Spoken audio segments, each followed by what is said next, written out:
उसका दुख सहन किया। जल का एक में अग्नि को तपा दिया तो कष्ट हो गया। अग्नि का एक जीव जब हुए तो ज्वालन दुखम त्वया अनुभूतम, उष्ण की वेदना को भयंकर सहन किया।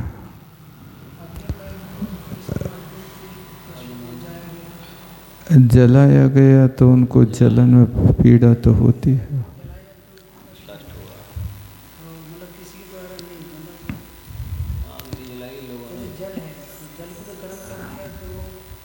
अब अग्नि को भी सुलगा दिया ना, तो अग्नि एक तो लब्धि के रूप में बैठी है। जैसे बांस से बांस की रगड़ हो गई, चकमक की रगड़ हो गई, तो अग्नि जीव उसमें पैदा हो गया। इस अपेक्षा से इसमें ज़्यादा तकलीफ है। और अग्नि का एक सामान्य से जीव है तो वो जीव इतना कष्ट नहीं पाते हैं जितना जलन में पाते हैं। हाँ, उसका भी रहता है, वो भी है। वायु का एक जीव जब हुए तब व्यजन आदि के द्वारा हिलाए डुलाए आदि जाने पर बहुत दुखों को तुमने पाया। तितिक्षितम, कष्ट को भोगा। हे जीव, वनस्पति काय को जीवो यदा तुम उत्पन्ना, जब वनस्पति काय में जीव उत्पन्न हुआ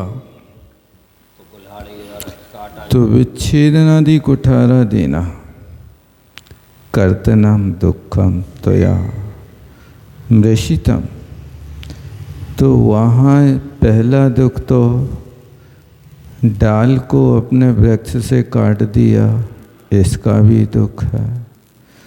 और कुल्हाड़ी आदि के द्वारा काट काट करके उनके टुकड़े कर देना, ये भी दुख है।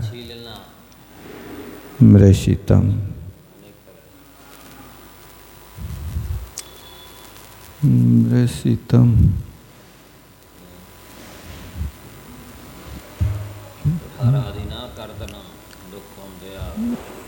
मृषितम का क्या अर्थ किया? सहन किया, सहन अर्थ में। और फिर उसके बाद में ये तो स्थावरों के कष्ट हैं। दुख उठाए मेरे सावर सहना, सहन किए, दुख सहन किए। कर्तन आदि के शंख सूक्ति वृश्चिक गोमी भ्रमर मक्षिका वलीवर्द महिषादिका तुम समुत्पन्ना तदा निरोधादि दुखम त्वया भुक्तम। कहते हैं जब ये आत्मा शंख बनी, दो इंद्रिय हो गई, शंख सूक्ति ये दो इंद्रिय, वृश्चिक गोभी ये तीन इंद्रिय जीव हैं, बिच्छू आदि, और भ्रमर मक्षिका ये चार इंद्रिय हो गए। और बलिवर्द महिषा माने बैल और भैंस आदि हो गए। ये पंचेंद्रिय जीवों में जब उत्पन्न हुआ तदा अन्नपान आदि का निरोध कर दिया। जितना चाहिए उतना नहीं मिला, समय पर नहीं मिला। सुबह से लेकर के शाम तक गाड़ी में जोत रहा है, पानी नहीं मिल रहा। कई कई कोस तक जंगलों में उनको पानी नहीं मिलता। बीच में होगा भी नहीं। और फिर अब जब गाड़ी में उसको नहीं दिया तो बार बार कौन गाड़ी खोलेगा? ये भी काम मुश्किल पड़ता है।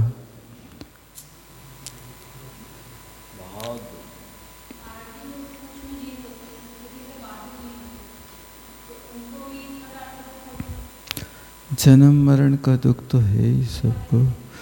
अभी जलाने वाले भी जलते नहीं, असली बात उसमें कोई व्याघात नहीं होता उनको, लेकिन जो बादर होते हैं उनको कष्ट होता है।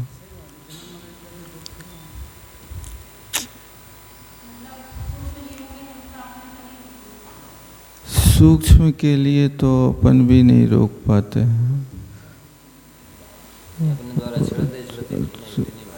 वो बादर जो रुकते हैं,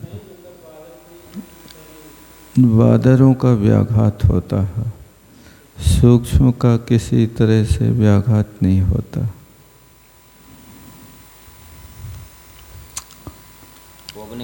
प्रकृति यही जिसको वायरल कहते हैं ना, ये ऐसी स्थिति में बने रहते हैं, उनको इस पर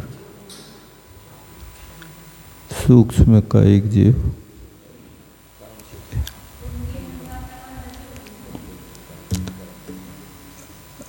अब श्रावक तो बादर हिंसा में भी त्रस हिंसा का त्यागी तो हो सकता है, बाकी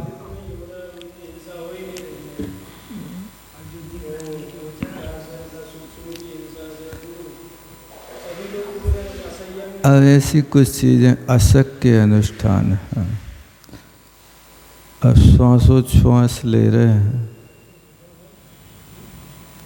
इनसे भी जीवों का होता तो है घात, होता है। सोहम काय सोहमे ही अंग चला चले हैं, दिट्ठिन चला चले हैं, ये प्रतिक्रमण रोज करते हैं। शरीर के हिलने डुलने वादर तो होता ही है, लेकिन सूक्ष्म जीव भी को चलाते हिलाते इसमें भी मर जाते जीव स्वयं ही अंगे हैं। जम्बाई देणवा, अक्खी देणवा, इनसे भी होता है। अस्मा ही कारण बनाया है। इति स्थावर त्रस दुखानि अनुक्रमेण, स्थावर और त्रस जीवों के दुखों को क्रम से कहा, ये दुख होते हैं ऐसा जानना। प्राप्तोसी भाव रहितो, भाव रहित माने जिन भक्ति से भ्रष्ट होकर आत्म भावना से दूर होकर त्रेंच गति में दीर्घ काल तक असंख्यात वर्ष पर्यंत वनस्पति काय आदि की अपेक्षा से अनंत काल तक दुख सहा, ऐसा आगम के अनुसार से जान लेना चाहिए। जिन भक्ति से रहे, भाव का अर्थ जिन भक्ति है यहाँ पर। श्रद्धा में भक्ति भी नहीं कर सका, कैसे करेगा? तीव्र कर्म के उदय में वो अच्छी नहीं लगती है।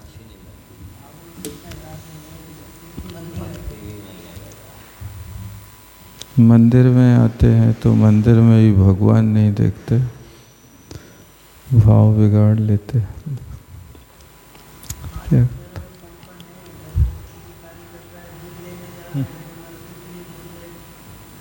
बैठ जाओ भैया।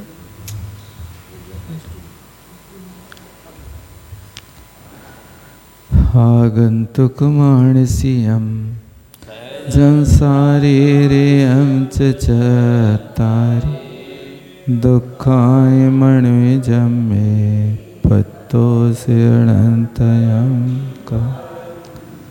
अब मनुष्य गति के दुखों का वर्णन करता है। मनुष्य गति में 4 प्रकार के दुख बनाए। आगंतुक, मानसिक, सहज सुख और शारीरिक सुख, दुख है। अब असाता की उदीर्ण सहज हो गई, ये सारी सहज है।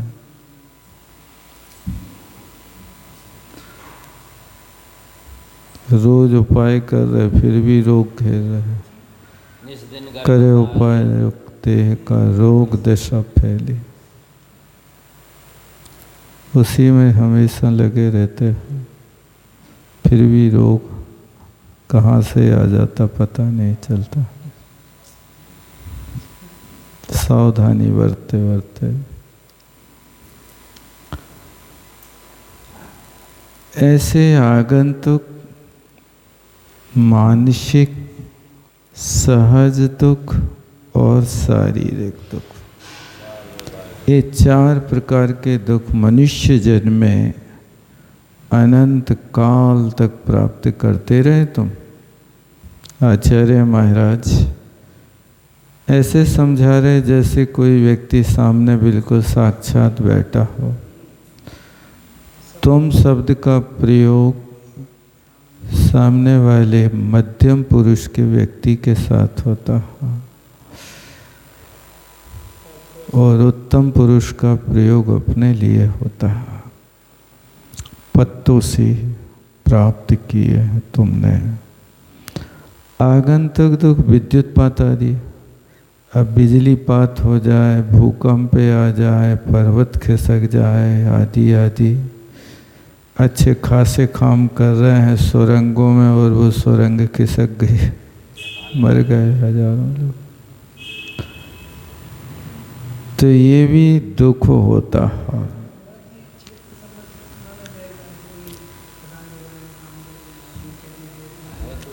है तो वो आगंतुक ना।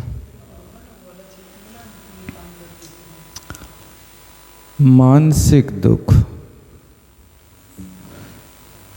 स्त्री कटाक्ष आदि ताड़ने सदी तद प्राप्तो भवति, यानी कोई चीज उपलब्ध हो लेकिन ना मिल पाए तो मानसिक पीड़ा होती है। मानसिक पीड़ा के और भी दूसरे कारण रहते हैं, इन्हें ऐसा लिखा है, ठीक है, लेकिन मानसिक पीड़ा है कि जहाँ पर अपनी इच्छा की पूर्ति नहीं होती है वहाँ पर मानसिक पीड़ा हो जाती है। हाँ, वो मानसिक दुख है उनको।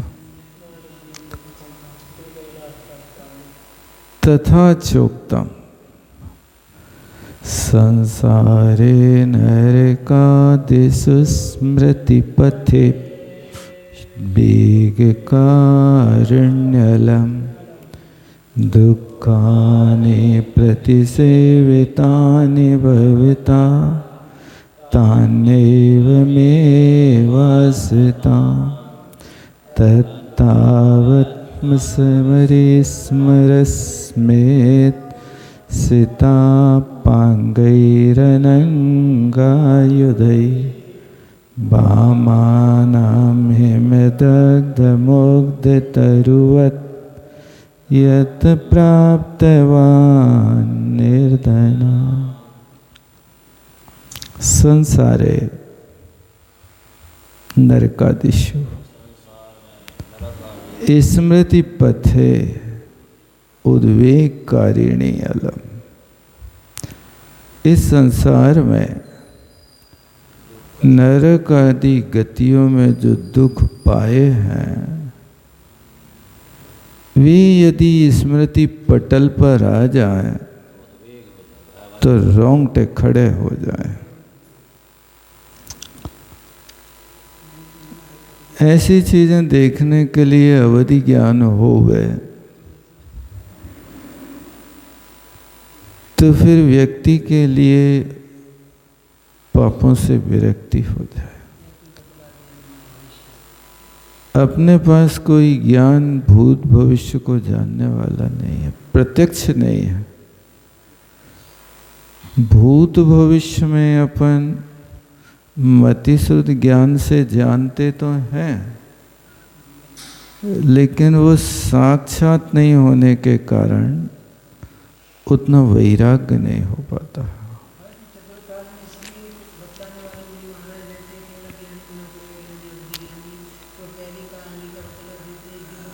रहते हैं नहीं, वे अवधि ज्ञानी हैं, सो काम तो अपना करते हैं, लेकिन वे कभी कोई विशेष चीज होती है तो उसका उपयोग कर लेता है।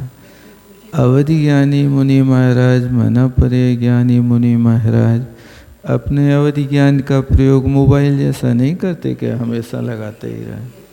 कोई विशेष चीज ले तो लगा सकते हैं। रीतियाँ हैं बराबर, अब वो उपयोग नहीं ना उनका। अब चारित्र की निर्मलता से वो वस्तु उत्पन्न हो गई, लेकिन उपयोग नहीं हो रहा। पता नहीं क्या करना। सबको नहीं, अब सब बताने वाले तो जब केवली होते हैं तो फिर तो उनकी बात ही क्या है, इसमें कोई खास बात। साक्षात केवली भगवान है। एक आध ने पूछ लिया, एक आध को बता दिया तो क्या। देखो क्या लिख रहे हैं कि नरकादि के दुख स्मृति पटल पे आ जाए तो व्यक्ति का हृदय कांपने लगे। उद्वेग कारिणी, उद्वेग यानी दुख को उत्पन्न करने वाला। ऐसी दुखानी प्रतिसेवितानि भवता तानि एवं आस्ताम। ऐसे दुखों को तुमने सेवन किया, सुबह दुख तो कहते दूर रहे। अब यहाँ की बात बता देते हैं कि क्या हुआ। तत् तावत स्मृति स्मर स्मित सित अपांगई अनंगायुधई। यानी काम रूपी बाणों से पीड़ित होकर के जब वो स्मृति पथ पे आता है तो व्यक्ति की दशा ऐसी हो जाती जैसे तुषार में जले हुए व्यक्ति की दशा होती है। ऐसे वो काम से पीड़ित होकर के दशा हो जाती, जैसी पवनंजय की अभी हो रही है। व्याधि वेदना उत्पन्नम दुख। व्याधि वेदना से उत्पन्न होने वाला दुख। कोई भी दुख छोटा नहीं होता। कान इतना छोटा है लेकिन कान की कोई नस तड़क जाए तो व्यक्ति तिल मिला जाता है। कर्णशूल, दंतशूल, उदरशूल, ओ पीड़ा तो अपने आप में अकथनीय होती है। नस चढ़ जाए। नाखून निकालते समय यदि एक तिल के दाने के बराबर नाखून ज़्यादा निकल जाए तो नौघेरा बना देता है, कष्ट में डाल देता है।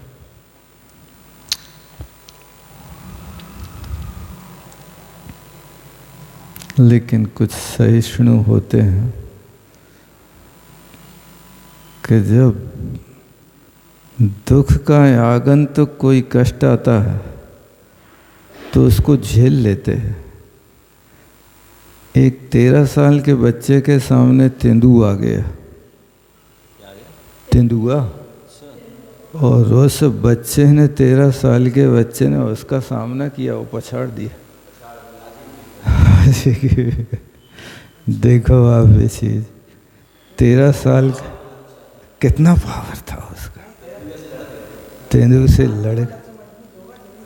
अब मजबूती देखो, ये अंतरंग का भाव रहता है साहस का। उसके साथ छोटे 2 बच्चे और उसने तेंदुए की गर्दन पकड़ ली और नहीं, अपने उसी के लिए झपटा था वो, बच गया। और थोड़े नाखून वगैरह लगे उसको। मतलब ये तो है कि देख के भागा नहीं। अरे बिल्कुल, हाथ पैर ढीले हो जाते हैं। ये बड़े छोटे से मतलब नहीं। बच्चा जो आदमी था वो 13 साल का।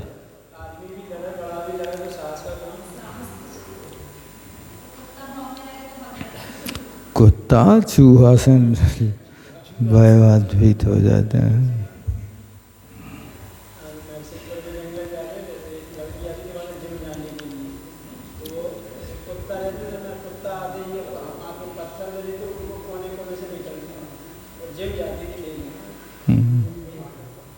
होते हैं कई लोग।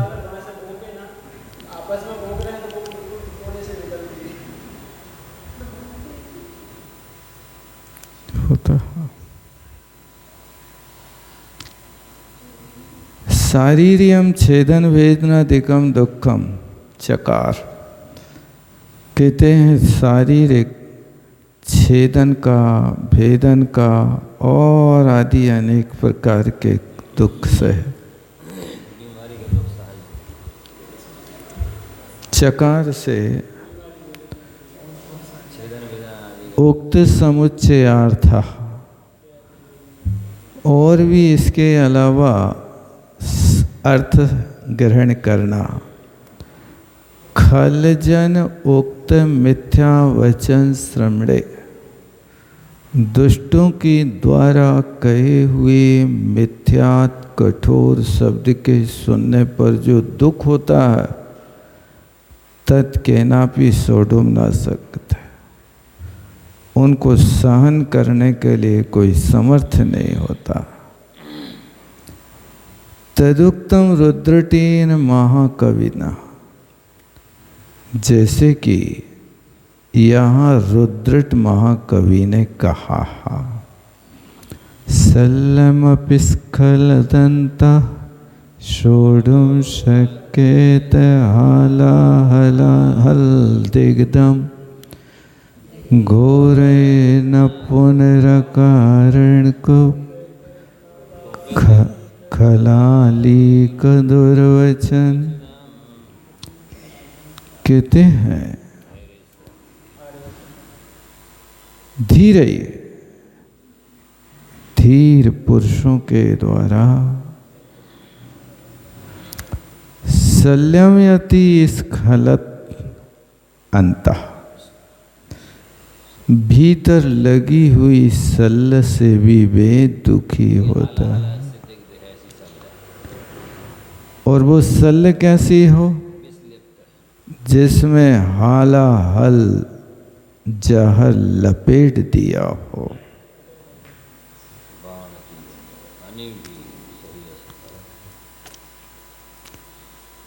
इनमें जो वो होते ना बंदूक के गोलियां, छर्रा तो अलग होते, गोली अलग। गोली में तो शायद अंदर जहर रहता है, बारूद वगैरह कुछ ऐसी चीज के ऊपर से उसको तांबे का उसका कोटेड रहेगा और अंदर जा कर के फिर उसको जहरीली होता।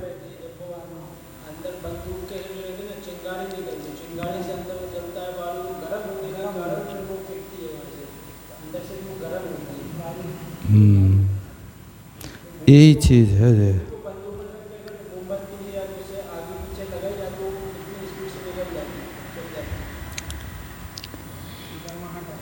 इसलिए कुछ जो कट्टर दुश्मन होते हैं, ये बाण आदि से दुश्मन का घात करते हैं, तो बाण के मुख में भी ये लगा देते हैं ऐसी चीज़ें कि बाण तो कष्ट देगा, लेकिन इसमें लगा जहर भी उनको अंदर।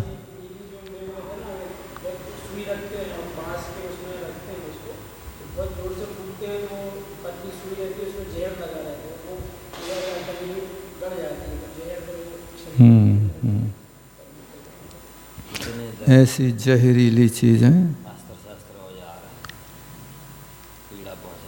वो गांव में निर्वाण करने वाली एक महिला लक्ष्मीबाई से मिल गई।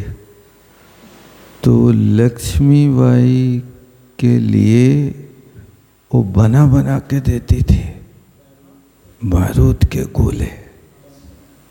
अंग्रेजों ने उसको पाने के बहुत प्रयास किए, लेकिन लक्ष्मीबाई ने उनको हाथ नहीं लगने दिया। बहुत प्रयास किया और वो गांव की महिला ऐसे अस्त्र बनाती थी कि अंग्रेज़ों के बिल्कुल पैर उखड़ जाते थे।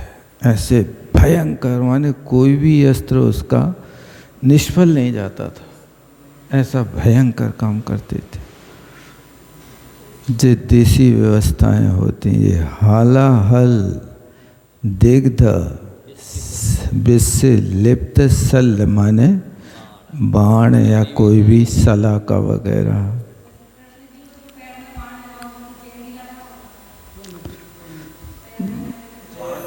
अब वो जहरीला तो उनके पास नहीं था, लेकिन वो बाण के ऊपर बाण की अनी रखी थी।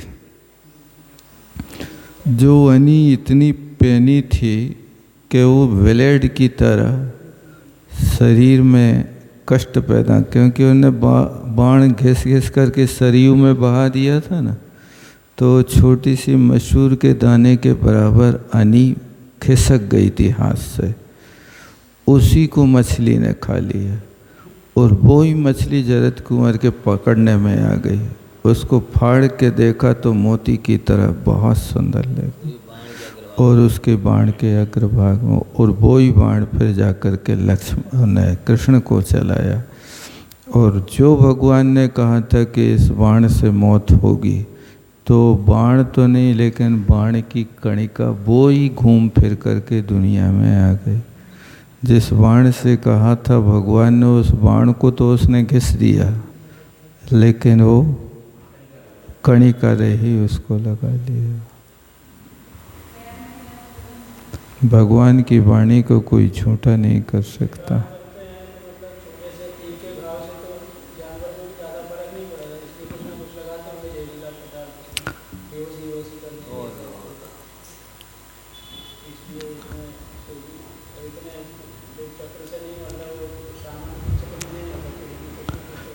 अब इस सबके लिए प्रयोग नहीं किया जाता होगा। जो व्यक्ति के साथ बहुत कट्टर दुश्मनी है, उनके साथ ऐसी प्रताड़ना दी जाती है।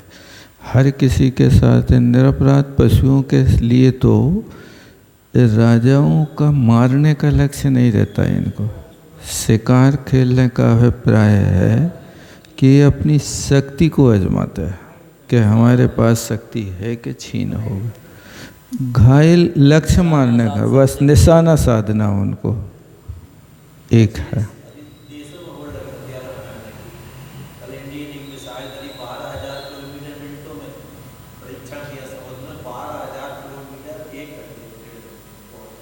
अच्छा, और जहां वो गिरेगी तो पूरा इलाका परमाणु और प्रयोग भी कर लिया उसका।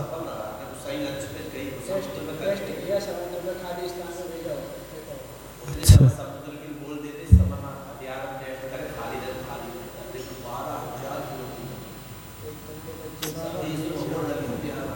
12,000 किलोमीटर क्या होता 12,000? मतलब ये तो आपके विमान से भी तेज हो गए।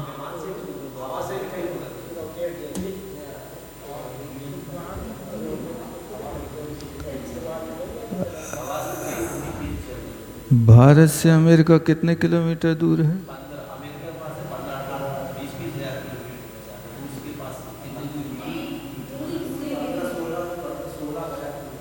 अच्छा,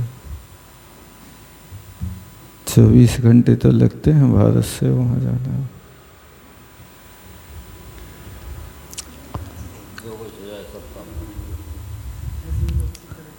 देखो अब क्या कह रहे हैं, पुनः अकारण कुपित खल। दुष्ट यदि अकारण कुपित हो जाए तो उसके अलीक माने झूठ वचन, दुर्वचन वे उस बाण से भी ज्यादा कष्टदायी होता है। गजब कर दिया। इतनी ताकत है, जहरीले बाण से भी ज्यादा कष्टदायी होती है। प्राणी का सहेगा हम, लेकिन वचन का नहीं सहेगा।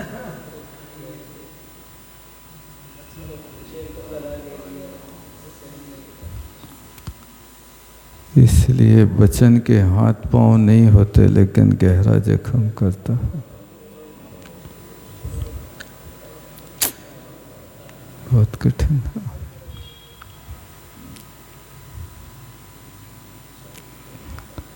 इसलिए मौन की व्यवस्था बनाई आचार्य ने।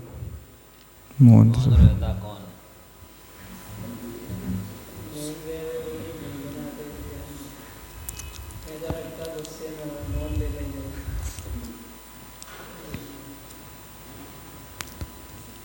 एतानि चत्वारि दुखानि मनुष्य जन्मनि मनुष्य भवे प्राप्तोसि हे जीव। ये 4 प्रकार के दुखों को हे जीव तुमने मनुष्य भव में सहन किया, तुम प्राप्त हुआ नसीब हो से। अनंत कम कुत्सितम अनंतम कालम संयमित, यानी अनंत काल तक ऐसे भयंकर आपने कष्ट सहे हैं जिसका कथन नहीं किया जा सकता।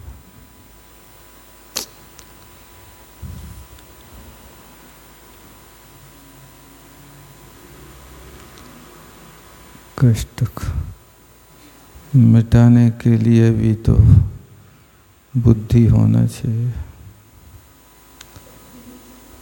बहुत कठिन है। छुटकारा पाना भी बच्चों का खेल नहीं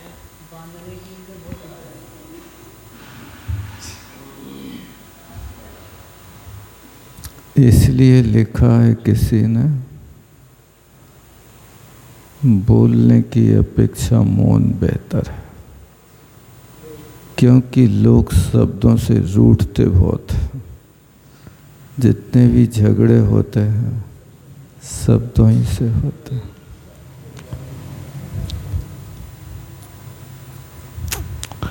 सुर नीलिये सुरक्षर वियोग काले माढ़ संतिब्बा संपत्तो सिमार दुःखं स्वभाव। ऐसे भावपरक ग्रंथों का हमेशा स्वाध्याय करना चाहिए। समाधि शतक है, भाव प्रावृत है, कुछ अच्छी अच्छी भावनाएं हैं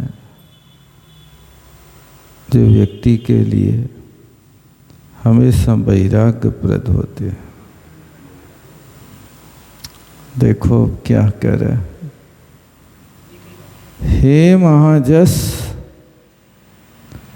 हे महायशस्वी पुरुष, सुरनिलियेषु देव गति में तुमने सुरक्षर वियोग काले, देवांगनाओं के वियोग काल में मानसम तीव्रम दुखम संप्राप्तो से, शुभ भावनाओं से रहित होकर तुमने मानसिक भयंकर दुखों को पाया। देवांगनाओं के वियोग काल में भी व्यक्ति को दुख होता है वहाँ पर। अब मनुष्य गति में तो समझ में आता है कि जिनके पास एक है वो चली गई तो दुख होता है। यहाँ तो इनके पास कमी नहीं है लेकिन फिर भी ये दुखी हो रहे, राग हो जाता ना। और फिर उसके बाद वो सीट खाली तो रहने नहीं, अंतर मुहूर्त में दूसरी आने वाली, फिर भी वे दुखी होते, ना समझी जाता। पर्सनल व्यक्ति विशेष से राग हो गया ना, वो चले गए इसका दुख।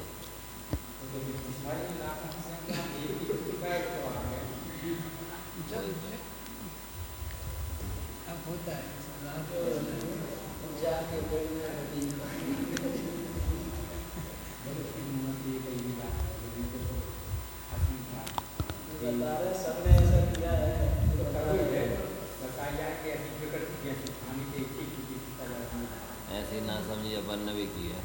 जब भी अगर इतिहास स्वर्गेषु देवी वियोग अवसरे, स्वर्गों में देवियों के वियोग के काल में चकारा तुम देवी जाता तदा देव वियोग काले, यानी देवी को देव के वियोग में और देव को देवी के वियोग में। इष्ट वियोग नाम का अर्थ ध्यान तो वहाँ पर भी है, सहन करना पड़ेगा। अनिष्ट संयोग भी है। अरे वही देवता लोग एक दूसरे को दुखी करते रहते हैं, क्या बात हो गई। भर्सना तो वहाँ भी चलती है, वहाँ पर भी एक दूसरे के लिए नीचा दिखाने की कोशिश करते हैं। अभी नहीं पढ़े तल्लोपरिणति में, सौधर में इंद्र से बैरोचन जन्मजात बैरी है। जैसे चूहा बिल्ली का बैर है, बेबी इंद्र है, बेबी इंद्र है। और दूरियां इतनी हैं कि यहाँ सौधर में इंद्र ऊपर 1.5 राजू ऊपर रह रहा और वो भवनवासी यहाँ नीचे रह रहा, लेकिन उसके बाद भी एक दूसरे के कट्टर दुश्मन है, स्वर्ग में और यहाँ भवनवासी देवों में। अब जो कोई करेगा सो दोनों रहेंगे ना। सौधर में इंद्र से बैरोचन और वो ईशान्य इंद्र से मणिभद्र से कुछ करते हैं।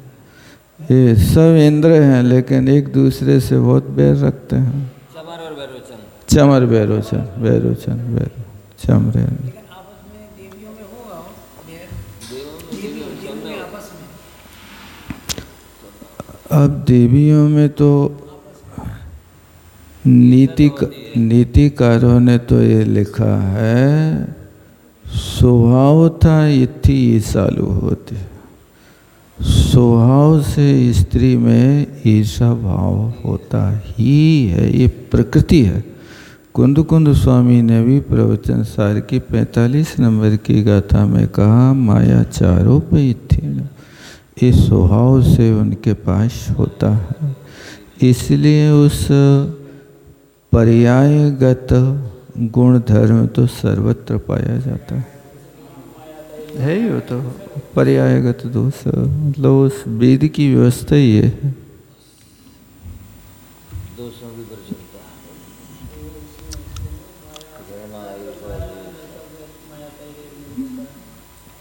घृणा, ईर्ष्या, द्वेष, नफरत।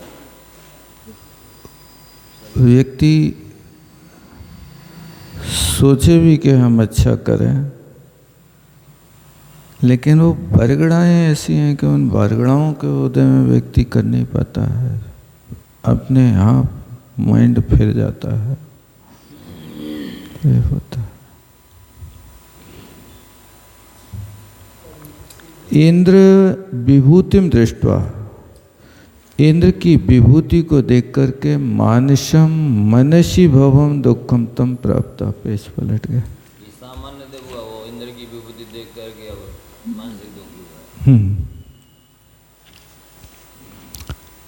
तद्दुखम तीव्रम अति उत्कृष्टम, वह तीव्र दुख अत्यंत उत्कृष्ट। हा मया मनुष्य भवे प्राप्ति भी, बड़ा खेद है, मैंने मनुष्य भाव को प्राप्त होकर के भी निर्मलम चारित्रम न पालितम, निर्मल चारित्र का पालन नहीं किया। अनेन तो नृतिचारम चारित्रम प्रतिपालितम। इसे इंद्र देखो, एक देव इंद्र के विषय में सोच रहा कि ने निर्दोष चारित्र का पालन किया और मैंने नहीं किया, इसलिए तीनयम मम किल वसादे आदेशम ददाति। इस कारण से यह मेरे को किल विष आदि की तरह आदेश देता है। सतु दुरतिक्रमा, जो भयंकर दुरतिक्रम है। कथम अनुल्लंघनीय है, की तरह आदेश दे रहा और उसको पालन करना पड़ा। मतलब उसका उल्लंघन नहीं कर सके। अतिक्रम माने क्रम का उल्लंघन करना। आदेश का उल्लंघन नहीं कर सकते। कथम मया नानुष्ठित इत्यादि मानसम तीव्रम दुखम हे जीव। पालन कैसे करो? इस प्रकार मानसिक तीव्र दुख हे जीव तुमने सम्यक प्रकारेण प्राप्त हो से अच्छी तरह से प्राप्त किया है। अनुभूत बान से अनुभव किया। महत्रैलोक्य व्यापन शीलम यशः पूर्ण गुणानुकीर्तनम यशसा भवति महायशा। कहते कि महान त्रैलोक्य व्यापी है स्वभाव जिसका, ऐसा यश, यश क्या है? पुण्य गुणों का अनुकीर्तन जिसके होता है, सा महायशा, वो महायशा कहलाता। यानी पुण्य गुणों का जो हमेशा गुणगान करता रहता है उसका नाम यशः कीर्ति है, और जो हमेशा गालियां देते रहते हैं वो अयश कीर्ति है। ऐसी यश कीर्ति का धारक तू तीर्थंकर बन सकता है, लेकिन तू कहाँ भटक रहा है? संबोधन कर। अब देखो आगे क्या कह रहे हैं। अभी तो यहाँ कहाँ कह रहे हैं? देखो चाटुकारिता नहीं होना चाहिए। गुण हैं तो गुणों का करना चाहिए, नहीं तो कई लोग तिल का ताड़ बनाते हैं, वो सिर्फ लोभ कसाई की प्रचुरता होती है। इसलिए गुणस्तोकम तदुल्लंघ है तद बहुत कथा स्तुति, ये स्तुति कहलाती है। और सच्चे गुण हैं तो उनका गुणानुवाद करना चाहिए। लेकिन अब ये भी लगता ना कि वो हमारे पास भी तो है, तुम ही हो का के लेते होशियार, ऐसे भी तो हो सकते हैं ना।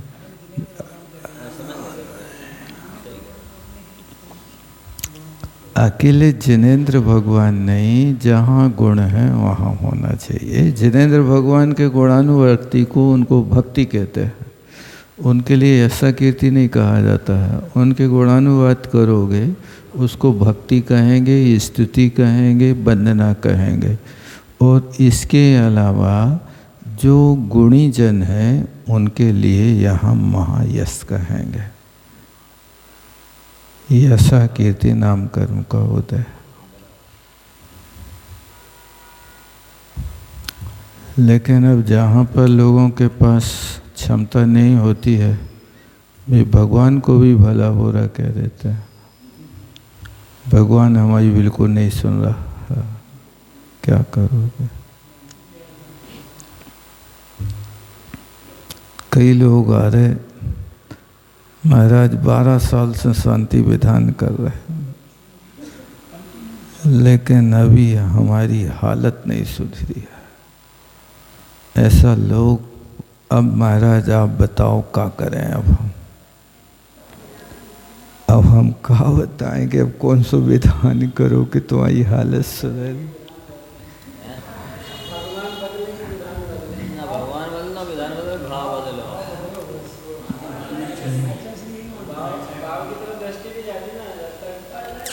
पढ़ रहे हैं, भाव बदल नहीं रहे। आज घर घर में विधान हो रहे हैं, शांति विधान, लेकिन शांति शकल दिखा भी नहीं आ रही। क्या करूँ? शांति काम नहीं करेंगे, शांति विधान पहले तो हाँ सालों में हो जाए, गांव में तो 10 लक्षण में एक दिन करते थे अपना विधान। सब समाज के अपने अपने, कोई पंच कल्याणक, कोई शांति विधान, कोई शिखर संवेद शिखर। अब उसमें भी संवेद शिखर विधान में 3 नरियल लगत थे। सो वो कहते गरीब है सो जो कर रहा है, पंच कल्याणक कर ले वे कर्म दहन कर। हाँ, ये तो बड़े आदमी हैं, साल में एक आध बार ये होता था। बड़े आदमी कर्म दहन, द्रव्य लगती थी, श्रीफल लगते थे।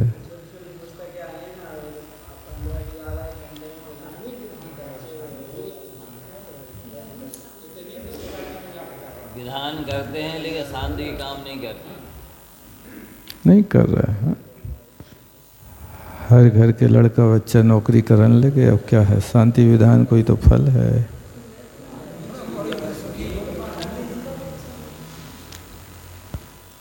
भक्ति का फल नौकर बनना है।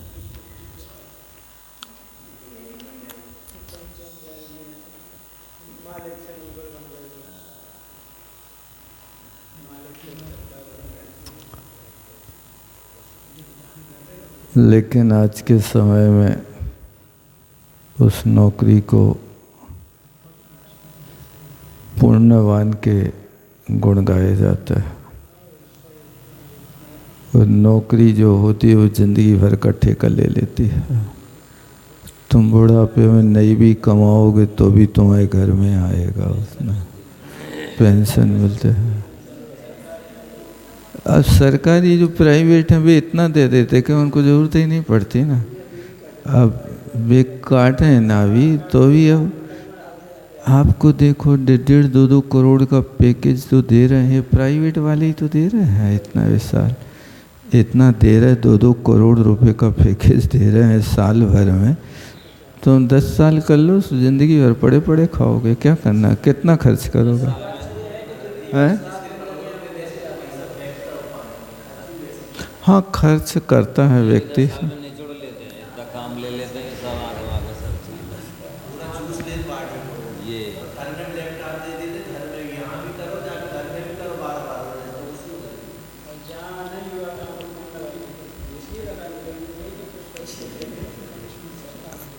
अब पैसा देंगे तभी तो लाइन लंबी करोगे भैया। वो तो है ही, जब तो देंगे इतना, नहीं तो क्या मतलब, भगा देंगे उसको। काम ही पे काय को रखेंगे, लाभ नहीं होगा तो। व्यापार हानि के लिए थोड़ी है। लोग गैया को अपने पास तब तक रखते हैं जब तक दूध देती है। दूध देना बंद कर देती तो जंगल में भगा देते हैं उसको, रखते नहीं अपने पास। 2:30 बज गया है, इसको कर लो पूरा। त्रैलोक्य यश तस् संबोधनम कृते कुंद कुंद आचर्य हे मस महायस। ऐसे दुख तुमने प्राप्ति किए, कस्मात् प्राप्तम, किस कारण से प्राप्त किए? शुभ भावना से रहित, शुभ विशिष्ट पुण्य की भावना से रहित होकर। कासु शुभ भावना, दर्शन विशुद्ध्यादि षोडश कारण भावना शुभा, तीर्थंकर नाम कर्म उपार्जन हेतुत्वात्। ये 16 कारण आदि शुभ भावनाएं तीर्थंकर प्रकृति के नाम कर्म के उपार्जन का कारण। भावों को छोड़कर तुम कहाँ भटक रहे? कहाँ छोड़ रहे हैं? ऐसे अतिशय शुभ, इसमें जिन सम्यक्त की भावना मिथ्यात भावना अतीव पापीयसी है। तो शुभ भावना सम्यक्त की है, मिथ्यात की भावना अतीव पापिनी है, तथा चोक्तम समंत्रभद्र महाराज ने बाद में देखा। जावाणी के ज्ञान से